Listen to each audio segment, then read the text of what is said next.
மலை வெட்டி பணிந்தாலும் மணல் கொட்டி பிசைந்தாலும் உன் ரூபம் சிவலிங்கம் தான். மலை வெட்டி பணிந்தாலும் மணல் கொட்டி பிசைந்தாலும் உன் ரூபம் சிவலிங்கம் தான்.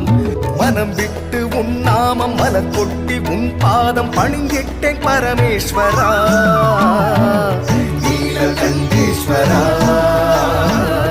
எங்கள் சர்வேஸ்வரா.